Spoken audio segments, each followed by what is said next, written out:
අද මම යන්නේ වෙනස්ම අපූර්ව ස්ථානයක් හොයාගෙන. ඉන්නේ අනුරාධපුරයේ බුලන් කොළඹ වැව හා බසව කොළඹ වැව මැදව පිහිටන භූමි ප්‍රදේශයක. මෙතනට එන්න ඕනේ බසව කොළඹ මාර්ගයෙන්. ස්ථානයේ සුවිශේෂත්වය තමයි එදා රාජ්‍ය පාලන ව්‍යුහය පිළිබඳව නොමකලා සිහිවට යන මෙම ස්ථානයේ අපට දක්නට ලැබීමයි. මේ පරිශ්‍රය වටාම විවිධ ආකාරයෙන් නටබුන් විශාල ප්‍රමාණයක් තැනින් තැන විසිරී පවතින බව අපට දක්නට ලැබෙනවා.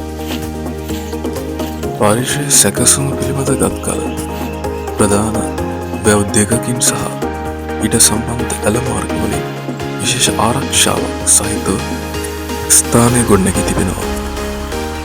අපි අද කතා කරන මාතෘකාවට ප්‍රධාන සම්බන්ධ පුද්ගලයා තමයි මාපාවරයා. එහෙම නැත්නම් මාපා ආදිපාදවරයා.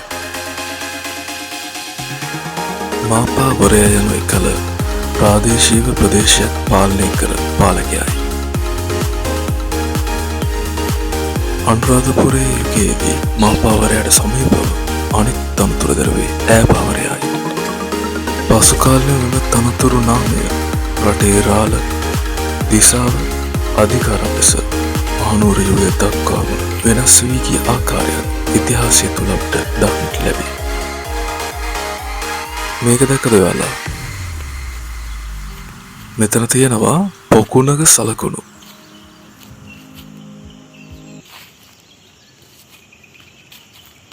අපි මේ සොයාගෙන යන්නේ මාපා ආදිපාදවරයාගේ මාලිගාව බලන්න.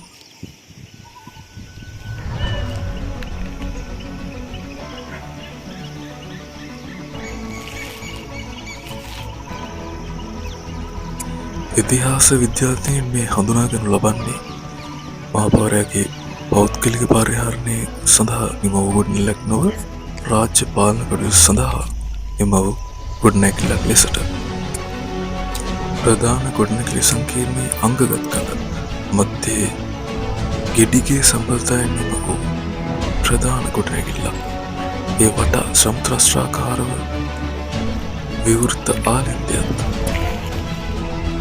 එහි සිව් කොනෙහි මණ්ඩප ආකාරයෙන් සැකසුණු සම්ත්‍රස්ත්‍රාකාර ගොඩනැගිලි හතරක් දක්නට ලැබේ. මේවා එකිනෙකට පියගැටවල් තුළින් සම්බන්ධ කර ඇත. දැනට සිදු කර ඇති කාර්ය නියමයට අනුව අනුරාධපුර යුගයේ දෙවැනි සියවසට අයත් වේ. සංකීර්ණයේ ඇතුළත ප්‍රධාන මළු දෙකකින් යුක්තය. ඒ ඇතුළත මළු සහ පිටත මළුයි.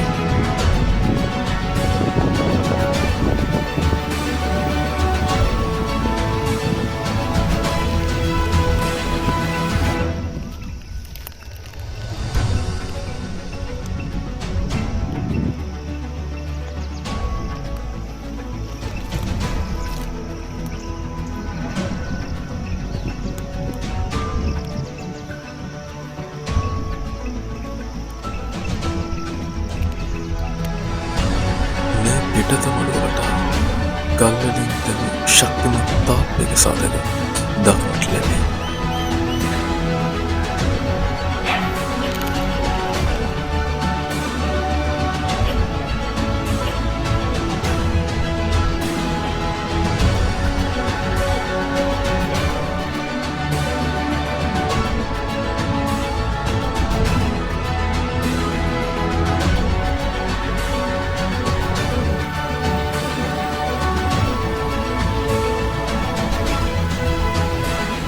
තවත් මෙවැනි වීඩියෝ නරඹන්න channel එක subscribe කරලා bell icon එක press කරන්න.